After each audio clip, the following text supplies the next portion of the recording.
তোকে কোলা হওয়া দি তোর মাথা ঠান্ডা হোক ঠান্ডাই থাকে ঠাকুর মা ষষ্ঠী ঠান্ডা হোক মাথা ঠান্ডাই থাকে আমার। जमा षष्ठी हम लोग क्यों मनाते, चलो आज मैं हिंदी में आप लोगों को बताती हूँ। एक परिवार में एक बहू थी जो बहुत लालची थी। वो घर में बनी साड़ी, अच्छी मिठाइयाँ और पकवान खुद चुपके से खा जाती थी, और जब सास पूछती तो वह इसका इल्ज़ाम एक काली बिल्ली पर लगा देती। काली बिल्ली माँ षष्ठी का अवतार होती है, जो बच्चे और परिवार की रक्षक देवी है। वो बिल्ली जो है वो वाहन है माँ षष्ठी की। बिल्ली ने अपनी इस बदनामी का शिकायत माँ षष्ठी से की।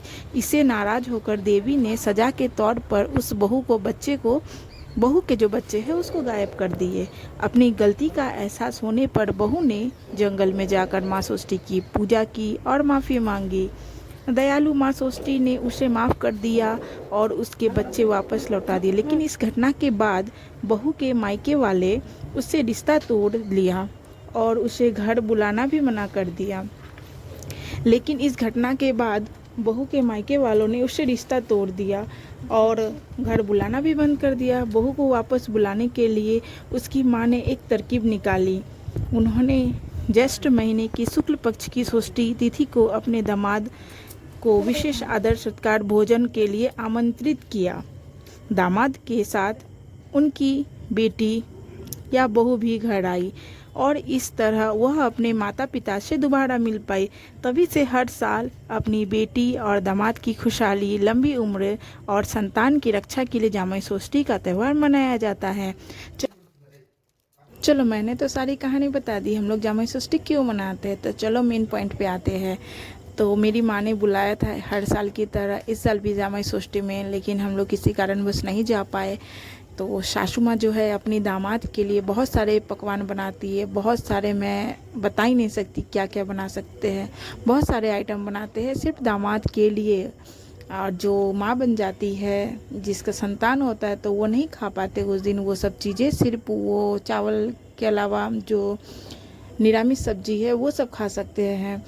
तो दामाद तो उस दिन भर पेट खाते हैं। और जो नियम होती है, दामाद सास को गिफ्ट देते हैं, सास भी दामाद को गिफ्ट देते हैं। तो चलो कभी मैं ये पूरे वीडियो भी दिखाऊंगी।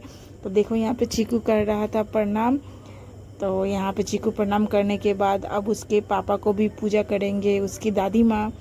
तो देख रहे हैं आप लोग क्या क्या लगते हैं पूजा में। तो हम लोगों ने सारा आयोजन कर लिया था। मेन जो है वट वृक्ष में पूजा किया जाता है। कहीं पे अगर बड़ा शौक आप जा सकते हो, तो मेरी सासू माँ बोली नहीं घर पे ही करना है, तो वट वृक्ष को लाकर घर पर ही पूजा किए थे। तो यहाँ पे उसको आशीर्वाद दे रहे हैं। और देखो यहाँ पे दादी बैठी, तो वहाँ पर बैठे देख रही थी। चलो वीडियो को पूरा देखो, सासू माँ कैसे कैसे पूजा की और क्या क्या की। तो यहाँ पर मेरी ये सासू माँ है और मेरे पतिदेव जी है। तो मेरे सासू माँ अपने बेटे को अच्छे से पूजा, माँ षष्ठी की पूजा करने के बाद अपने बेटे को टीका चंदन सब कुछ लगाई, हाथ में मौली भी लगाई।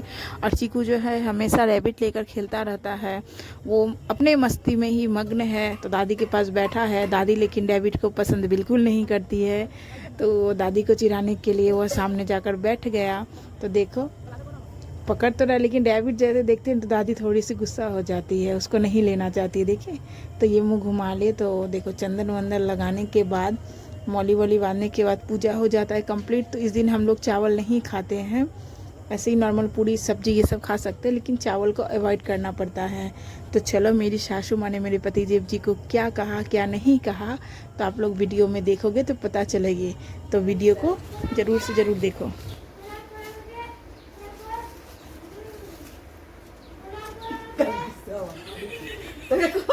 তোর মাথা ঠান্ডা হোক ঠান্ডাই থাকে ঠাকুর মা ষষ্ঠী ঠান্ডা হোক মাথা ঠান্ডাই থাকে আমার।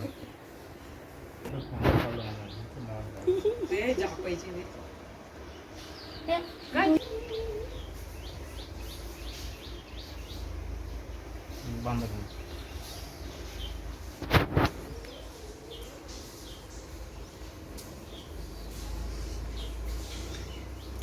গিটারই তো পুরো। কন্টিনিউ থাক।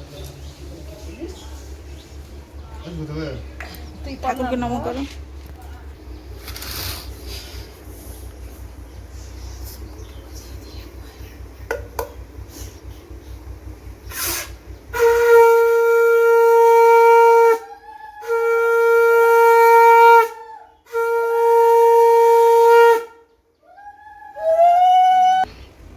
হয়ে গেল। হ্যাঁ